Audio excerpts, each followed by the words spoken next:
Hi everyone, in this video I'll show you how to add a payment method in Facebook Ads Manager step by step.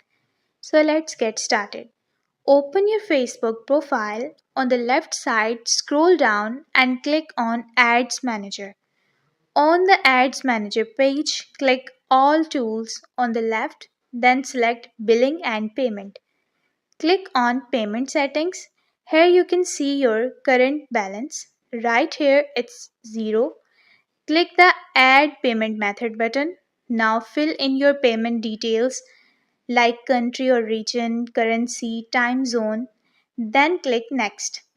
Enter your debit card information, name on the card, card number, expiry month and year, and CCV code found on the back of your card.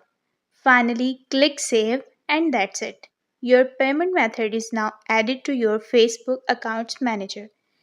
If you found this video helpful, please don't forget to like, share, and subscribe. Got any questions? Drop them in the comments below. Thanks for watching.